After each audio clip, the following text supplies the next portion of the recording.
For 5 long days, a white dog remained in front of a small wooden house at the end of Cedar Street in a quiet town in Washington State.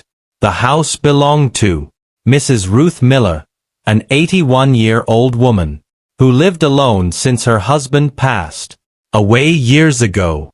Usually, her porch light turned on every evening, and she was known for greeting neighbors with a gentle smile.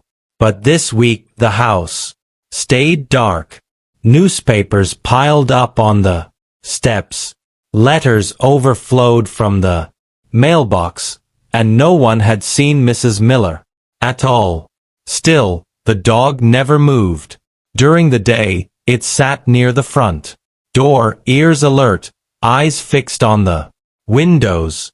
At night, it curled tightly against the doorstep, shielding the entrance with its body as cold rain soaked its white fur. Neighbors offered food and water, but the dog ate very little and always returned to its place, as if leaving meant abandoning something far more important. On the 5th morning, the mailman arrived and immediately noticed something was wrong. The mailbox was stuffed, untouched for days. As he stepped closer to the porch, the white dog suddenly stood up and walked toward him.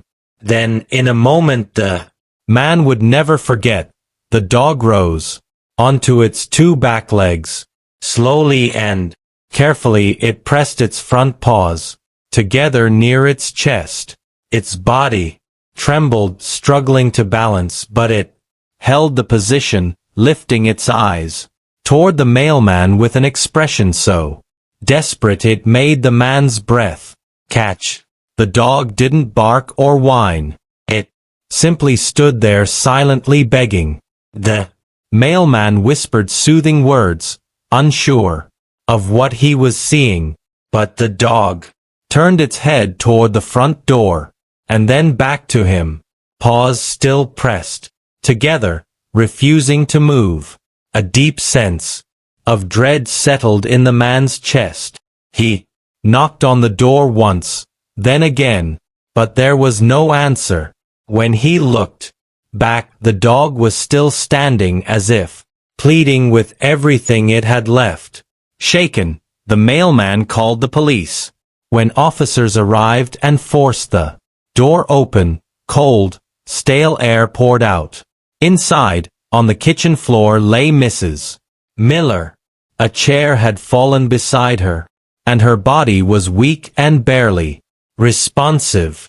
She had slipped, collapsed, and been trapped there for days without help. The white dog rushed inside ahead of everyone, pressing its body against her chest, licking her trembling hand, and letting out soft, broken whines. Paramedics later said that if help had come even a few hours later, she likely would not have survived. 2 days later, in a quiet hospital room, Mrs. Miller slowly opened her eyes. At the foot of her bed lay the white dog, watching her closely, as if afraid she might disappear again. Tears filled her eyes as she reached out her hand. The mailman stood nearby and gently told her what had happened, how the dog had stood on 2 legs and begged for help. Mrs. Miller began to cry. Years ago, she explained, she had found the dog abandoned in the snow and brought him food when no one else would stop. She named him Grace because kindness, she believed, always returned in unexpected ways. When she was finally discharged, Grace walked beside her wheelchair all the way home. That evening, the porch light on Cedar Street turned on once again, and the white dog lay peacefully at her feet. In that town, people still speak of the day a dog prayed without words and saved the life of the human who once saved his. True kindness is never forgotten. It may fade from memory, but it waits, patiently, returning one day as loyalty, love, and a miracle when it is needed.